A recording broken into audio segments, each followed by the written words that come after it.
Alors, rebonjour les amis des couteaux, ici c'est Jean qui vous parle du Québec. Alors, cette semaine, démontage et entretien, comme je vous avais dit, du CJRB Feldspat. Alors, c'est un couteau entrée de gamme, très bon marché, 50 $, mais c'est un excellent couteau, c'est un classique. Alors, c'est un couteau qui est simple, donc je vais, je vais procéder tout de suite. Alors, une des différences qu'il y a avec le couteau que je vous ai présenté antérieurement, le CVV Backlash, c'est que ce couteau-là vous propose, comme vous pouvez voir, vous pouvez le dévisser des deux côtés. Donc, il y a pas, c'est pas clair, là. Donc là, il faut faire attention parce que souvent, ces pivots-là sont des pivots avec une face plate. Alors, si vous essayez puis vous voyez que il y a une trop grosse opposition, forcez pas trop fort, vous risquez d'endommager la vis de pivot. On essaie tout simplement sur l'autre côté et comme vous pouvez voir, ça dévisse très très bien de l'autre côté. Donc, c'était parce que il y avait, j'en suis persuadé, une face plate qui nous empêchait de rouler dans le beurre, comme on dit. Alors, pour ce qui est des autres vis, alors c'est des T6. Alors, contrairement au CVV qui nous avait fait le plaisir d'avoir du T8 partout, ben celui-là ici pour les vis secondaires, c'est des petites vis T6. Alors, être prudent parce que bon, un T6 c'est un petit peu plus fragile qu'un T8 là. Alors, c'est pas plus compliqué que ça, c'est des faits. Ici, comme vous pouvez voir, vous avez ce qu'on appelle un enjoliveur, donc qui est venu avec la vis de pivot, là. Alors, dans ce modèle-ci, comme vous pouvez voir, les montants en G10 sont creusés pour permettre d'accueillir, si vous voulez, le montant en métal, donc qui est parfaitement inséré à l'intérieur. Donc, moi, j'aime bien ça. En plus, c'est squelettisé pour le poids, parce que ça nous permet tout simplement d'avoir un couteau plus avec le manche plus plat. Hein? C'est moins épais que si le manche est tout simplement déposé sur le montant. Alors, là, vous avez la lame ici avec les petits roulements à billes qui sont dans ce cas-ci des roulements à billes avec les petites billes de céramique sont prisonnières d'une gaine en nylon. Alors, c'est aussi bon qu'une gaine en métal. Je n'ai pas vraiment de préférence. Alors, comme vous pouvez voir, le pivot, comme je vous avais dit, c'est un pivot qui a une face plate. Alors, on le voit très bien ici. Et vous avez ici dans le montant, vous avez la face plate qui est en bas. Alors, quand on réinsère le tout, on s'assure évidemment de réinsérer le pivot. De toute façon, il ne rentrera pas autrement de cette manière. Alors, vous avez... Je ferai pas je ne mettrai pas d'huile et quoi que ce soit parce que le couteau est parfaitement propre.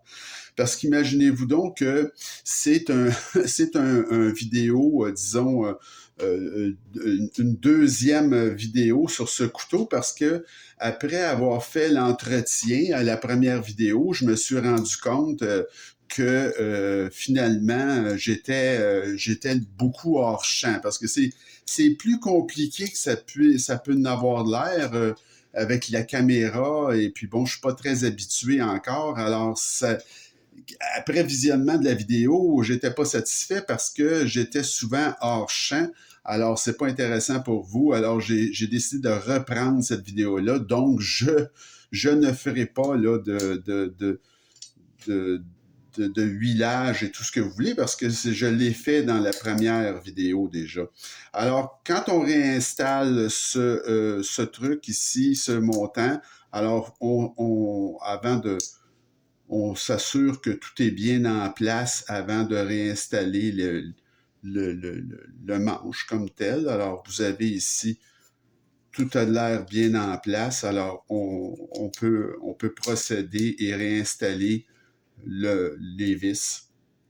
Alors, ça, c'est facile. On voit là, que tout est bien en place. C'est préférable d'appliquer une pression sur le mécanisme euh, de fermeture, donc la barre. Donc, on met le pivot et je vais fixer le pivot.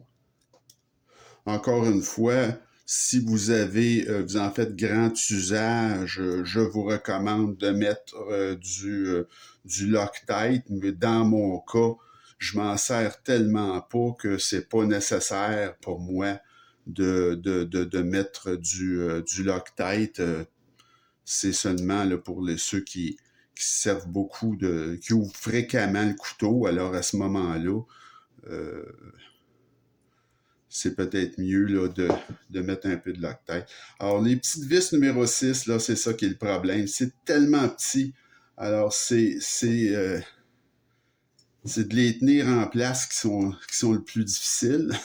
C'est pour ça que je mets tout le temps un petit Scott Towel là, pour être sûr que ça rebondisse pas, parce que c'est pas le fun quand on en échappe une par terre, évidemment. On peut la chercher très longtemps. Alors, comme vous pouvez voir, c'est un couteau qui était très, très facile là, à monter et démonter. L'action, ben, on regarde toujours que ça a l'air. J'aurais pu le trop visser ou pas assez visser, mais comme vous pouvez voir, c'est très correct. Alors, ça me satisfait alors pleinement. Le manche, la lame est parfaitement centrée également. Alors, ça fait le tour pour notre démontage et entretien de cette semaine, le CJRB Feldspat. La semaine prochaine ou la prochaine vidéo, je vais vous faire une vidéo sur un couteau qui s'appelle, c'est le SRM Fantasy.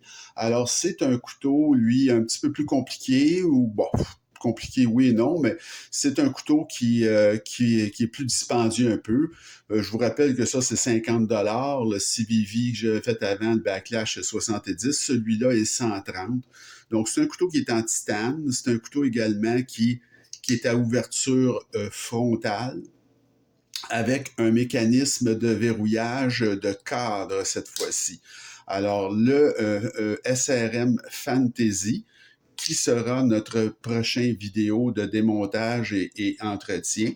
Alors, j'espère que ça vous a plu comme vidéo. Je vais m'améliorer. C'est pas, comme je vous dis, facile de faire des vidéos comme ça de démontage avec les outils et regarder en même temps qu'on est, dans le champ de la caméra.